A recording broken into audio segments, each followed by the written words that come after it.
Hello kids, welcome to Tenlearn. Today we will discuss chapter 1st of Science of Class 6, Food. Where does it come from? We get our food from both plants and animals. Thus, plant parts and animal products are our main source of food. First we will discuss food from plants.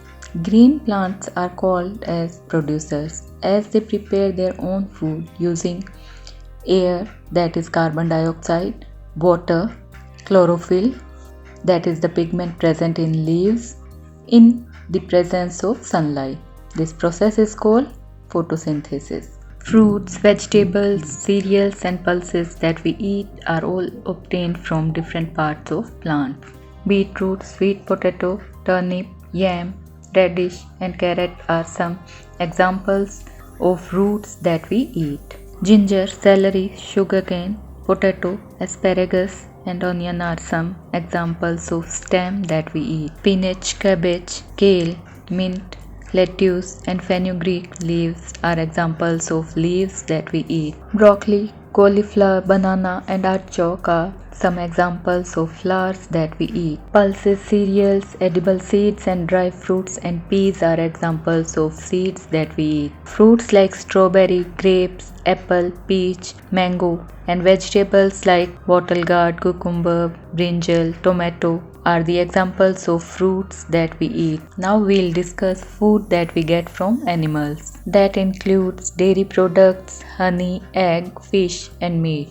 Dairy products are products made from milk obtained from cow, goat, buffalo, and camel. Some of the dairy products are cheese, cream, butter, ghee, curd, and paneer. Paneer or cottage cheese is formed by curdling of milk by adding lemon juice or vinegar to hot milk, resulting in separation of milk into solid and liquid parts.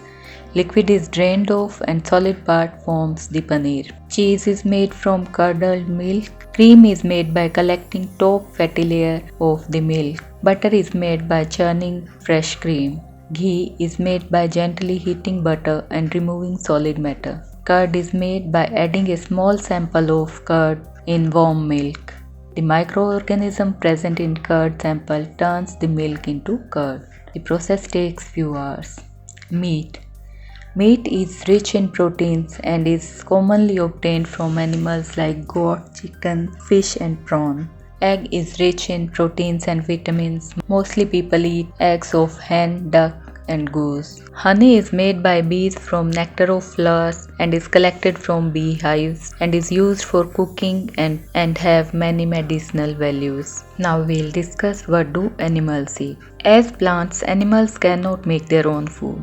They depend on plants and other animals for their food. Based on their feeding habits, animals are grouped as herbivores, carnivores, and omnivores.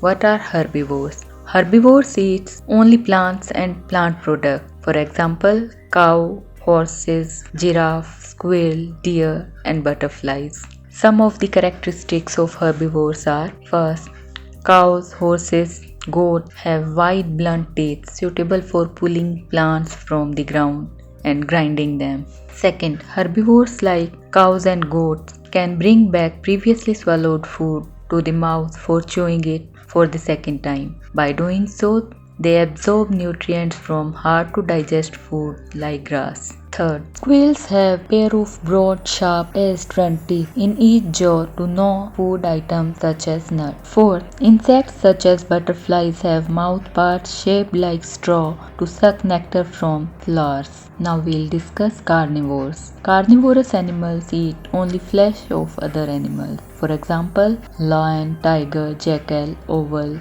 eagle, snake, and spider. Some of the characteristics of carnivores are: carnivores like lion and tiger have sharp and pointed front, that is canines, and sharp claws and powerful jaws to tear flesh. Second, carnivorous birds like eagle and hawk have curved pointed beaks that allow them to tear flesh. Third, carnivores like chameleon and frog have a long sticky tongue that helps them to catch insects. Fourth, carnivorous fish such as shark have several small sharp teeth that help them to bite off chunks of fish. Fifth, snakes swallow their prey whole. Now, what are omnivores? Omnivores eats both plants and flesh of other animals. Some examples are bear, raccoon, crow, rat, gorilla, dog, and human beings. Some of the characteristics of omnivores are: first, omnivores such as human beings and bear have different types of teeth that help them to eat both plants and flesh of other animals. Second, omnivorous birds such as crow have sharp and pointed beak that help them to eat various types of food. Now, what are scavengers? There are some birds and animals that instead of hunting live animals, feed on flesh of dead animals. Some of the examples are jackal, wolf, hyena, and vulture. What are decomposers? An organism that feeds on and decomposes dead plants and animals is called a decomposer. For example, fungi, bacteria, and worms. Scavengers and decomposers play a very important role of cleaning our planet. Otherwise, our earth would be covered with dead plants and animals. Thank you kids for watching the video. In the next video, we will discuss the questions and answers of this chapter.